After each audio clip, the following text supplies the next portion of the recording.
How has your relationship with Tony been from day one to where you guys are at now? I mean, essentially, I don't know if using right hand man is necessarily the word, but I mean, you guys obviously work so closely together. How has that Sure. relationship developed over the time? It's definitely blossomed. When I came in, I remember having a conversation with Tony. I said, "Hey, man, I know you know me as a wrestler, but other than that, I don't believe you know me from a hole in the wall. But this is what I do. This is what I have done. And this is what I am that I can excel at." And I didn't even want to say, "Hey, these are the holes that I see here." I just said, "Hey, look, this is what I can do, and I've done it for years. So whenever you feel like you need to utilize me, bam, put me in, Yeah. coach." Yeah. And a lot of people don't realize, but that work at AEW. But I came to AEW to do basically like one job as a producer, and then 6 months later, Wait, what was that it job as a producer? What was that? Was it so something specific? I had come in to help with the backstage shots, Okay. being a backstage producer. Yeah. Yeah. So I always liken it to in wrestling, you have a TV producer, which I kind of feel like I'm a TV producer on backstage. But then Hmm. when I put the headset on, I'm a wrestling producer. Yeah. They wanted, "Hey, we've got enough coaches and wrestling producers. Can you please help us backstage?" Mhm. I did that at Impact. So boom, I came in to kind of help the pre-tape process and the backstage elements of the show, and then quickly, I think 3 to 6 months later, I'm sitting in Tony's office all day. So Yeah. I I don't know how that blossomed, and I think internally, and I probably had this conversation with my wife when I said, "Hey, I want to quit WWE and go to another place," was, "Hey, let me get here, and organically everything will fall into place. I'm Yeah. not going to push anything, nor am I going to insert myself into where I don't need to be inserted. It will Hmm. organically happen," and it did organically happen. Where, okay, well, we do need a little more help here, and hey, Sanjay has experience with that. Maybe he can help. But hey, Sanjay, you have formatted, timed, and written television. Take a look at this. But just stuff like that. So Yeah. kind of evolved to working side by side with Tony, and I love it, man. I've worked with all these powerful people in wrestling, these billionaires, and he is like and maybe it helps that we're the same age. We're 6 months apart. Yeah. Um, you know, we have a similar background. His dad's a Pakistani immigrant that came here. My parents are Indian immigrants. Yeah. There's a relation there. It's funny, when I first met Shad, I would just speak Punjabi with him all the time. Oh, wow. That's Yeah, cool. yeah. So I feel like those kind of things brought us a little closer. Yeah. And then, hey, I don't know, man. It just blossomed, and I love it. I love it. I love working with Tony just because he's just so approachable, Yeah. and he's just like a dude. He's just a cool dude. 100%. Speaking Punjabi, how often do you get to like speak Punjabi and get to like flex that? Uh, every time I'm with Satnam every Wednesday. Oh, you guys do? Oh, I've never seen you guys speaking Punjabi together. So obviously his English is good. Yeah. Yeah, His he's English got is very great good. English. Yeah. Absolutely. He's been here since 13 or 14. He's lived here since Yeah. experience in the NBA and whatnot. But I understand. I kind of empathize with him in that he is still in a strange place. He's Yeah. still surrounded by people that his sister finally got her visa, and she kind of finally got to move to Canada, so she's a little closer. Oh, that's But there's nice. yeah, it was great. He was telling me, and he was crying. It was an emotional moment for both of us. I felt for him, but Yeah. I like to just make him feel at home. Hmm. And maybe he doesn't like that. I don't know, but most of the time, he and I strictly speak Punjabi. I speak Punjabi to my mother still, Yeah. even though she's been here since 1978 and speaks Hmm. perfect English. I still speak Punjabi to her. I love it. That's I just awesome. feel That's like really cool. that. Yeah, it's a connection that me and Sutton have, and it.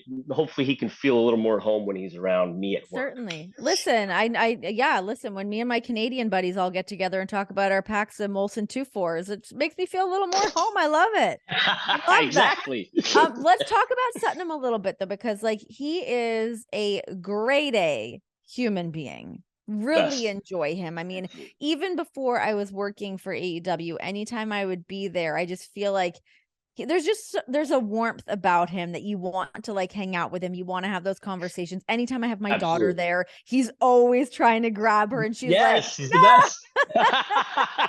It's a She legit actually monster. so we had Nora out with us when we were in Newark. And I guess my mom maybe had Nora out by the ring and she wanted to get up to see John. and Satnam came and picked her up and handed her over to John, like just like swooped her up and handed her up into the ring to John. And she didn't know who was grabbing her. She turned around. She was like, "Oh my gosh." But he's just, there's It's like a that. Shrek. Yeah, there's just like there's such a sweetness to him. I truly adore him. What has your experience been like working with him? I mean, obviously the things that you just kind of rattled off, but I love him. I love him. I love him as a person. I love him as a professional. Me and him have obviously this bond yeah, where we're both from the same place with the same background. We speak the same language, and there's not many of us in professional wrestling. yeah, yeah. So that connection kind of brings us together right off the bat. It's funny. A couple weeks ago, I did an interview with the New York Times. They were doing a story on Satnam, which maybe Oh I'm shit. spoiling that, but it'll be coming out soon. Anyways, some of the stuff I'm telling you is the same stuff that I told him, where we have this connection, and he wants to excel at this. Yeah. He really wants to excel at this, and Lethal and I have kind of taken a hand in kind of cultivating his in-ring stuff whenever we can. Anytime there's tag matches with he and Lethal, he hasn't had a singles match, so we're getting to that point, but I think we're getting real close. Anything we show him, anything we tell him, he soaks it up. He utilizes the stuff that we tell him to utilize. Hey, do this differently. And I didn't think that would be the case. I've worked with other Indian giants in WWE, and that was not the case at all. Right, right. So, experience this with him. It's cool because I always tell people, yes, he's 7'4". Yes, he's a giant or whatever we want to call somebody of that stature, and he's got size 20 feet, but he's an athlete. Like, that's the difference between him and anybody else that of his size that has gotten into professional wrestling. He's a legitimate athlete. So anything that we show him or tell him, bam, he pulls it off. And I love that. And I think that he's got such a bright future in wrestling. He's 26, Renee.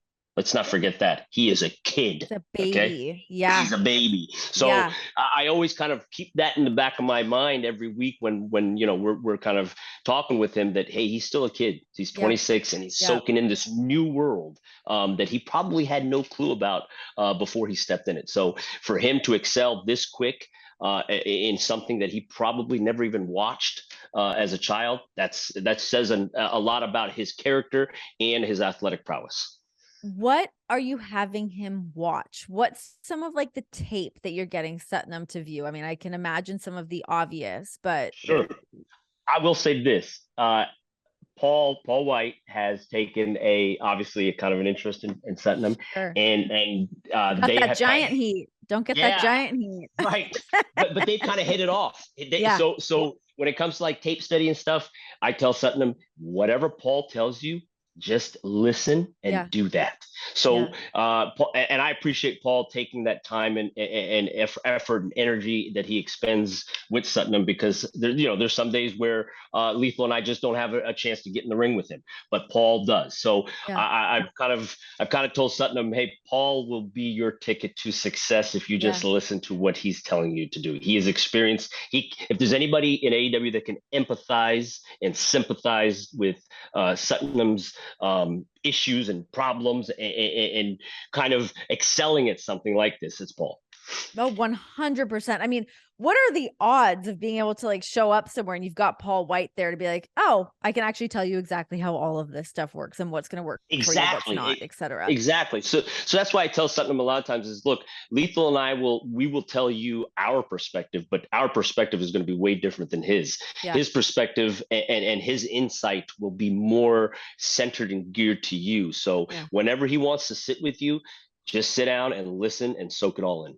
The learning tree of show. Get up under Absolutely. it. It's a place to be. For you to be reunited with Jay Lethal, what were those like first few moments like of you guys being like back in business together? So when he first got here, it took I would say maybe 4 or 5 months before we got linked together on television. So those first 4 or 5 months that he was here, I was just like happy that my best friend in life is here next to me, and we get to travel. And before that, it was once a month he would fly here and spend the week, or I would fly to Tampa. So now it's like, hey, we don't got to do any of that. Just we'll see each other every Wednesday.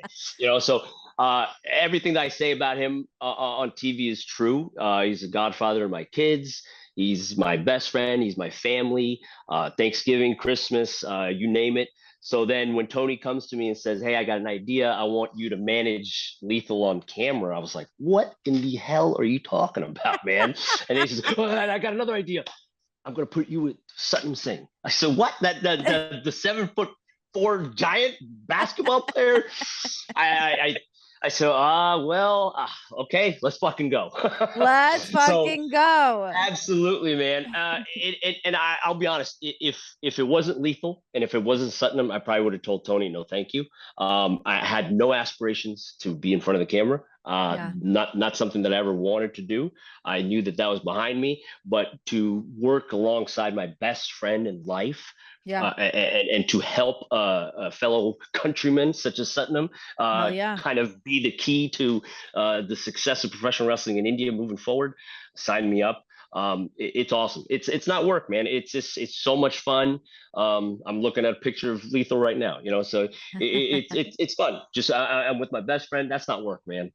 Being alongside those guys, it's I couldn't have wrote this story, man. It's indescribable how actually fun and happy and fulfilled I am to be out there with him.